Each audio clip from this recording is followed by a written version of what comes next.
ओम नमो भगवते वासुदेवाय नमः। संक्षिप्त महाभारत कथा वन पर्व के अंतर्गत भाग 12। आज की कथा में दमयंती का स्वयंवर और विवाह तथा कलयुग का दुर्भाव, जुए में नल का हारना और नगर से निर्वासन।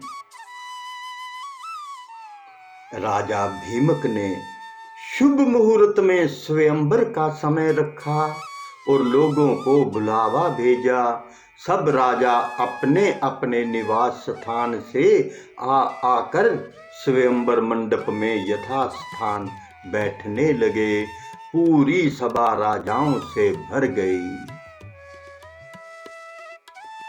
जब सब लोग अपने अपने आसन पर बैठ गए, तब सुंदरी दमयंती अपनी अंग कांति से राजाओं के मन और नेत्रों को अपनी ओर आकर्षित करती हुई रंगमंडप में आई। राजाओं का परिचय दिया जाने लगा। दमयंती एक एक को देखकर आगे बढ़ने लगी। आगे एक ही स्थान पर नल के समान आकार और वेशभूषा में 5 राजा इकट्ठे ही बैठे हुए थे। दमयंती को संदेह हो गया, वे राजा नल को नहीं पहचान सकी। वे जिसकी ओर देखती वही नल जान पड़ता। इसलिए विचार करने लगी, मैं देवताओं को कैसे पहचानूं और ये राजा नल है, ये कैसे जानूं। उसे बड़ा दुख हुआ। अंत में दमयंती ने यही निश्चय किया कि देवताओं की शरण में जाना ही उचित है। हाथ जोड़कर प्रणाम पूर्वक स्तुति करने लगी। दमयंती बोली, देवताओं, हंसों के मुंह से नल का वर्णन सुनकर मैंने उन्हें पति रूप से वर्ण कर लिया है। मैं मन से और वाणी से नल के अतिरिक्त और किसी को नहीं चाहती। देवताओं ने निषधेश्वर नल को ही मेरा पति बना दिया है तथा मैंने नल की आराधना के लिए ही ये व्रत प्रारंभ किया है। मेरी इस सत्य शपथ के बल पर देवता लोग मुझे उन्हें ही दिखला दें। ऐश्वर्यशाली लोकपालो, आप लोग अपना रूप प्रकट कर दें, जिससे मैं पुण्य श्लोक नरपति नल को पहचान लूं। देवताओं ने दमयंती का यह अर्थ विलाप सुना। उनके दृढ़ निश्चय, सच्चे प्रेम, आत्म शुद्धि, बुद्धि, भक्ति और नल परायणता को देखकर उन्होंने उसे ऐसी शक्ति दे दी जिससे वे देवता और मनुष्य का भेद समझ सके। दमयंती ने देखा कि देवताओं के शरीर पर पसीना नहीं है, पलकें गिरती नहीं हैं, माला कुमलाई नहीं है, शरीर पर मैल नहीं है, स्थिर है परंतु धरती नहीं छूते। उधर नल के शरीर की छाया पड़ रही है, माला कुमला गई है, शरीर पर कुछ धूल और पसीना भी है, पलकें बराबर गिर रही हैं और धरती छूकर स्थित है। दमयंती ने इन लक्षणों से देवताओं और पुण्य श्लोक नल को पहचान लिया। फिर धर्म के अनुसार नल को वर्ण कर लिया। दमयंती ने कुछ सुख चाकर घूंघट काट लिया और नल के गले में वरमाला डाल दी। देवता और महर्षि साधु साधु कहने लगे। राजाओं में हाहाकार मच गया। राजा नल ने आनंदातिरेक से दमयंती का अभिनंदन किया। राजा नल ने कहा, कल्याणी, तुमने देवताओं के सामने रहने पर भी उन्हें वर्ण ना करके मुझे वर्ण किया है, इसलिए तुम मुझको प्रेम परायणा पति समझना। मैं तुम्हारी बात मानूंगा। जब तक मेरे शरीर में प्राण रहेंगे तब तक मैं तुमसे प्रेम करूंगा। ये तुमसे शपथ पूर्वक सत्य कहता हूँ। दोनों ने प्रेम से एक दूसरे का अभिनंदन करके इंद्र आदि देवताओं की शरण ग्रहण की। देवता भी बहुत प्रसन्न हुए। उन्होंने नल को 8 वर दिए। इंद्र ने कहा, नल, तुम्हें यज्ञ में मेरा दर्शन होगा और उत्तम गति मिलेगी। अग्नि ने कहा, जहां तुम मेरा स्मरण करोगे वहीं मैं प्रकट हो जाऊंगा और मेरे ही समान प्रकाश में लोक तुम्हें प्राप्त होंगे। यमराज ने कहा, तुम्हारी बनाई हुई रसोई बहुत मीठी होगी और तुम अपने धर्म में दृढ़ रहोगे। वरुण ने कहा, जहां तुम चाहोगे वहीं जल प्रकट हो जाएगा। तुम्हारी माला उत्तम गंध से परिपूर्ण रहेगी। इस प्रकार 2-2 वर देकर सब देवता अपने अपने लोक में चले गए। निमंत्रित राजा लोग भी विदा हो गए। भीमक ने प्रसन्न होकर दमयंती का नल के साथ विधि पूर्वक विवाह कर दिया।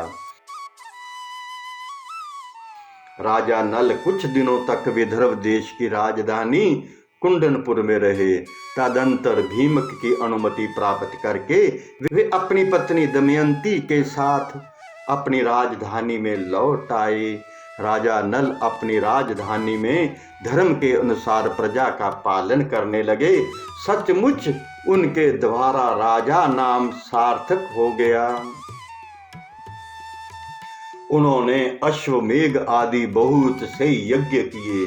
समय आने पर दमयंती के गर्भ से इंद्रसेन नामक पुत्र और इंद्रसेना नामक कन्या का भी जन्म हुआ। महर्षि वृद्धक्ष कहते हैं, युधिष्ठिर, जिस समय दमयंती के स्वयंवर से लौटकर इंद्र आदि लोकपाल अपने अपने लोकों में जा रहे थे, उसी समय उनके मार्ग में ही कलयुग और द्वापर से भेंट हो गई। इंद्र ने पूछा, क्यों कलयुग, कहाँ जा रहे हो? कलयुग ने कहा, मैं दमयंती के स्वयंवर में उससे विवाह करने के लिए जा रहा हूँ। इंद्र ने हंसकर कहा, वे स्वयंवर तो कभी का पूरा हो गया। दमयंती ने राजा नल को वर्ण कर लिया। हम लोग ताकते ही रह गए। कलयुग ने क्रोध में भरकर कहा, ओ तब तो बड़ा अनर्थ हुआ। उसने देवताओं की उपेक्षा करके मनुष्य को अपनाया, इसलिए उसको दंड देना चाहिए। देवताओं ने कहा, दमयंती ने हमारी आज्ञा प्राप्त करके नल को वर्ण किया है। वास्तव में नल सर्वगुण संपन्न और उसके योग्य हैं। वे समस्त धर्मों के मर्मज्ञ और सदाचारी हैं। उन्होंने इतिहास पुराणों के सहित वेदों का अध्ययन किया है। वे धर्म अनुसार यज्ञ में देवताओं को तृप्त करते हैं, कभी किसी को सताते नहीं, सत्यनिष्ठ और दृढ़ निश्चयी हैं। उनकी चतुरता, धैर्य, ज्ञान, तपस्या, पवित्रता, दम और शम लोकपालों के समान है। उनको शाप देना तो नरक की धधकती आग में गिरना है। ये कहकर देवता लोग चले गए। कलयुग ने द्वापर से कहा, भाई, मैं अपने क्रोध को शांत नहीं कर सकता, इसलिए मैं नल के शरीर में निवास करूंगा। मैं उसे राज्यच्युत कर दूंगा, तब वह दमयंती के साथ नहीं रह सकेगा। इसलिए तुम भी जुए के पासों में प्रवेश करके मेरी सहायता करना। द्वापर ने उसकी बात स्वीकार कर ली। द्वापर और कलयुग दोनों ही नल की राजधानी में आ बसे। 12 वर्ष तक वे इस बात की प्रतीक्षा में रहे कि नल में कोई दोष दिख जाए। एक दिन राजा नल संध्या के समय लघु शंका से निवृत्त होकर पैर धोए बिना ही आचमन करके संध्या वंदन करने बैठ गए। ये अपवित्र अवस्था देखकर कलयुग उसके शरीर में प्रवेश कर गया। साथ ही दूसरा रूप धारण करके वह पुष्कर के पास गया और बोला, तुम नल के साथ जुआ खेलो और मेरी सहायता से जुए में राजा नल को जीतकर निषद देश का राज्य प्राप्त कर लो। पुष्कर उसकी बात स्वीकार करके नल के पास गया। द्वापर भी पासों का रूप धारण करके उनके साथ हो लिया। जब पुष्कर ने राजा नल से बार बार जुआ खेलने का आग्रह किया, तब राजा नल दमयंती के सामने अपने भाई की बार बार की ललकार को सह न सके। उन्होंने उसी समय पासे खेलने का निश्चय कर लिया। उस समय नल के शरीर में कलयुग घुसा हुआ था, इसलिए राजा नल दाव में सोना चांदी रथ वाहन आदि जो कुछ लगाते वह हार जाते। प्रजा और मंत्रियों ने बड़ी व्याकुलता के साथ राजा नल से मिलकर जुए को रोकना चाहा और आकर फाटक के सामने खड़े हो गए। उनका अभिप्राय जानकर द्वारपाल रानी दमयंती के पास गया और बोला, आप महाराज से निवेदन कर दीजिए, आप धर्म और अर्थ के तत्वज्ञ हैं। आपकी सारी प्रजा आपका दुख सह ना होने के कारण कार्यवश दरवाजे पर आकर खड़ी है। दमयंती स्वयं दुखों के मारे दुर्बल और अचेत हुई जा रही थी। उसने आंखों में आंसू भरकर गदकंठ से महाराज के सामने निवेदन किया, स्वामी, नगर की राजभक्त प्रजा और मंत्रिमंडल के लोग आपसे मिलने आए हैं और ड्यूटी पर खड़े हैं। आप उनसे मिल लीजिए। परंतु नल कलयुग के आवेश होने के कारण कुछ भी नहीं बोले। मंत्रिमंडल और प्रजा के लोग शोकग्रस्त होकर लौट गए। पुष्कर और नल में कई महीने तक जुआ होता रहा तथा राजा नल बराबर हारते गए।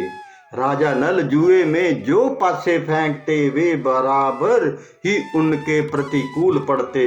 सारा धन हाथ से निकल गया।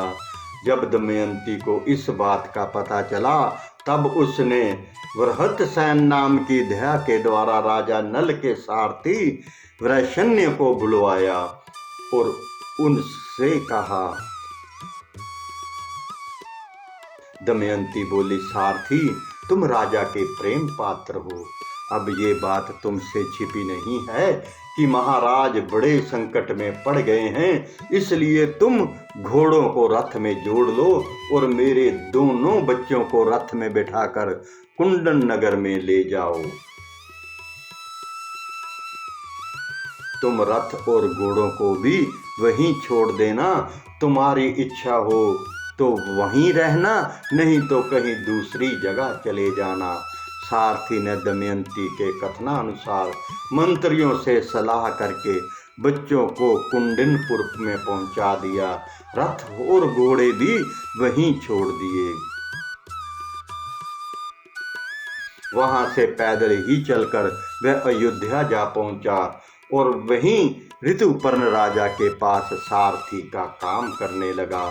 वैशरण्य सारथी के चले जाने के बाद पुष्कर ने पासों के खेल में राजा नल का राज्य और धन ले लिया। उसने नल को संबोधन करके हंसते हुए कहा। पुष्कर बोला, और जुआ खेलोगे? परंतु तुम्हारे पास दांव पर लगाने के लिए कुछ है ही नहीं। यदि तुम दमयंती को दांव पर लगाने योग्य समझो तो फिर खेल हो। नल का हृदय फटने लगा। वे पुष्कर से कुछ भी नहीं बोले। उन्होंने अपने शरीर से सब वस्त्राभूषण उतार दिए और केवल एक वस्त्र पहने नगर से बाहर निकले। दमयंती ने भी केवल एक साड़ी पहनकर अपने पति का अनुगमन किया। नल के मित्र और संबंधियों को बड़ा शोक हुआ। नल और दमयंती दोनों नगर के बाहर 3 रात तक रहे। पुष्कर ने नगर में ढिंढोरा पिटवा दिया कि जो मनुष्य नल के प्रति सहानुभूति प्रकट करेगा उसको फांसी की सजा दी जाएगी। भय के मारे नगर के लोग अपने राजा नल का सत्कार तक न कर सके।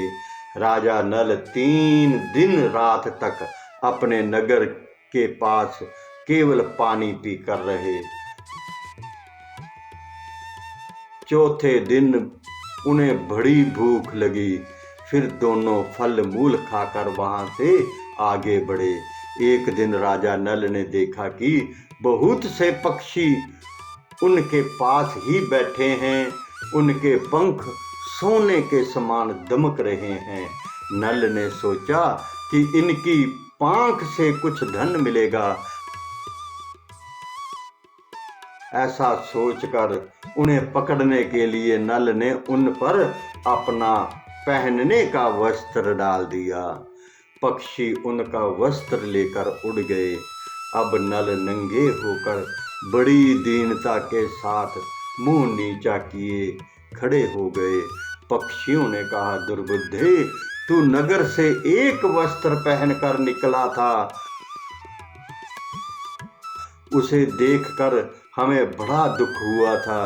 ले, अब हम तेरे शरीर पर का वस्त्र लिए जा रहे हैं। हम पक्षी नहीं, जुए के पासे हैं। नल ने दमयंती से पासों की बात कह दी। इसके बाद नल ने कहा, प्रिय, तुम देख रही हो यहाँ बहुत से मार्ग हैं। एक अवंती की ओर जाता है, दूसरा शृकवान पर्वत पर होकर दक्षिण देश को। सामने विंध्याचल पर्वत है। ये प्योशनी नदी समुद्र में मिलती है। ये महर्षियों के आश्रम हैं। सामने का रास्ता विदर्भ देश को जाता है। ये कौशल देश का मार्ग है।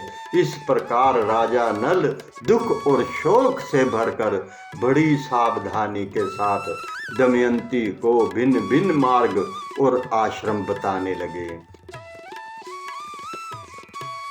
दमयंती की आंखें आंसू से भर गई। दमयंती गद्य स्वर से कहने लगी, स्वामी, आप क्या सोच रहे हैं? मेरा शरीर फट रहा है, कलेजे में कांटे गड़े जा रहे हैं। आपका राज्य गया, धन गया, शरीर पर वस्त्र नहीं रहा, थके मंदे तथा भूखे प्यासे हैं। क्या मैं आपको इस निर्जन वन में छोड़कर अकेली कहीं जा सकती हूँ? मैं आपके साथ रहकर आपके दुख दूर करूंगी। दुख के अवसरों पर पत्नी पुरुष के लिए औषध है। वह धैर्य देकर पति के दुख को कम करती है। ये बात वैद्य भी स्वीकार करते हैं।